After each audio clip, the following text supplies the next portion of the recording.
విపత్తు నిర్వహణకు అరవింద్ కుమార్, ఆయన స్థానంలో దానకిషోర్. భారీగా ఐఏఎస్ ఐపీఎస్ల బదిలీలు. బుర్రా వెంకటేశానికి విద్యాశాఖ, వైద్య ఆరోగ్య శాఖకు క్రిస్టినా చోంగ్తు, హైదరాబాద్ సిపిఎస్కు రంగనాథ్. కీలక పోస్టుల్లో మహిళా ఐపీఎస్లు. హైదరాబాద్ టాస్క్ ఫోర్స్ డీసీపీగా శ్రీబాలాదేవి, సిసిఎస్డీసీపీ డిటెక్టివ్గా శ్వేత. పాలనపై పట్టుదిశగా మరింత స్పీడ్ పెంచిన సీఎం. 21న కలెక్టర్లతో కాన్ఫరెన్స్. రెవెన్యూ, ధరణి సహా పలు అంశాలపైన ఆరా. కౌలు రైతుల గుర్తింపు, రేషన్ కార్డుల జారీతో పాటు క్షేత్రస్థాయి అభివృద్ధి ప్రణాళికలపైన చర్చ. ముఖ్యమంత్రి అయ్యాక తొలిసారి కలెక్టర్లతో రేవంత్ రెడ్డి సమావేశం. సో ఆయన కొంత హార్డ్ వర్క్ అయితే చాలా గట్టిగా చేస్తున్నారు ముఖ్యమంత్రి, దాన్ని మనం స్వాగతించాల్సిందే. ఇక వెలుగులో ఆ వార్తను చాలా పెద్దగా బ్యానర్ ఐటమ్గా రాశారు చూడండి. పాతుకుపోయిన వాళ్ళను మార్చేస్తున్నారు. ఏండ్లకేండ్లుగా ఒకే డిపార్ట్మెంట్లో ఉన్నోళ్లపైన బదిలీ వేటు. తాజాగా 11 మంది ఐఏఎస్లను ట్రాన్స్ఫర్ చేసిన సర్కార్. Municipal special CS Arvind Kumar disaster మేనేజ్మెంట్కు పంపించేశారు. ఆయన స్థానంలో దానకిషోర్, హెచ్ఎండిఏ కమిషనర్గా అదనపు బాధ్యతలు. ఆర్ఎండ్బి నుంచి ట్రాన్స్పోర్ట్కు కెఎస్ శ్రీనివాసరాజు. వైద్య ఆరోగ్య శాఖ కార్యదర్శిగా క్రిస్టినా జెడ్ చోంగ్దు. జలమండలి ఎండీగా సుదర్శన్ రెడ్డి నియామకం. సో ఈయన అరవింద్ కుమార్, ఆయన కెఎస్ శ్రీనివాసరాజు. ఈ అరవింద్ కుమారు ఈ ఔటర్ రింగ్ రోడ్డు అమ్మకం విషయంలో, చాలా భూముల వ్యవహారాలకు సంబంధించిన విషయంలో ఏక్ నెంబర్ చోర్ ఒక రకంగా చెప్పాలండి. వీళ్ళంతా బీహారీ, సోమేష్ కుమార్, అరవింద్ కుమార్, రజత్ కుమార్, ఈ బ్యాచ్ అంతా ఒకటి ఉన్నది. వీళ్ళంతా కేటీఆర్కి అనుకూలంగా వ్యవహరించి ఈ హైదరాబాద్ చుట్టుపక్కల కొన్ని వేల లక్షల ఎకరాలను కొట్టి అవతల పడేసారు. ఔటర్ రింగ్ రోడ్ లీజుతో పాటు సిటీ శివారు ప్రాంతాల్లో హెచ్ఎండిఏ భూముల అమ్మకాల విషయంలో అరవింద్ కుమార్ వ్యవహార శైలిపైన అనేక ఆరోపణలు వచ్చాయి.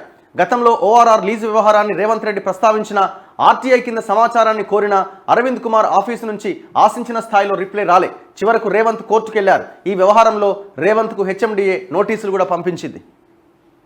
దాదాపు 20 నుంచి 30 వేల కోట్లకి పోవాల్సిన ఔటర్ రింగ్ రోడ్ని, ప్రతిరోజు 1.5 నుంచి 2 కోట్ల ఆదాయం తెచ్చే ఔటర్ రింగ్ రోడ్ని 7,000 కోట్లకి 30 ఏళ్లకు లీజుకి ఇచ్చి పడేసారు. అంటే ఒక రకంగా తెగనమ్మేసారు.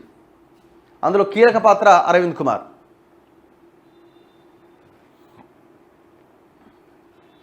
పరిపాలనలో సంస్కరణలపైన కాంగ్రెస్ సర్కార్ దృష్టి పెట్టింది.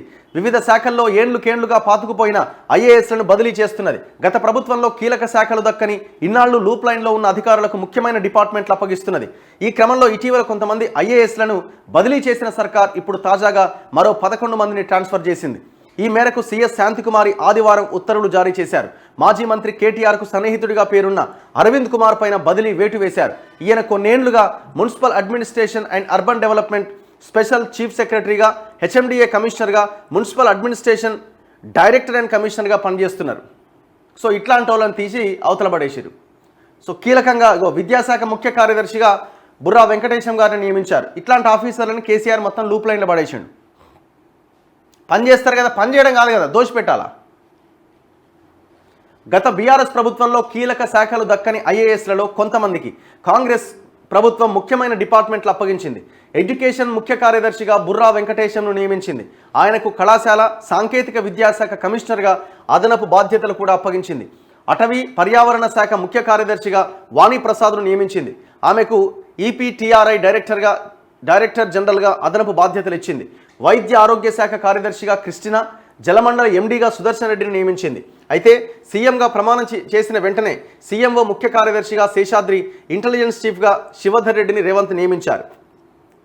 9 మంది ఐపీఎస్లు కూడా బదిలీ అయినాయట. సిటీ జాయింట్ సిపిగా ఏవి రంగనాథ్, సిద్దిపేట సిపి, మెదక్ ఎస్పీ సిటీకి ట్రాన్స్ఫర్. సో ఇట్లా కూడా కొన్ని నిర్ణయాలు తీసుకున్నారు. ఇంకా చాలా చేయాల్సి ఉన్నాయి. యాక్చువల్గా చూద్దాం ఎట్లా నిర్ణయాలు తీసుకుంటారు అన్నది.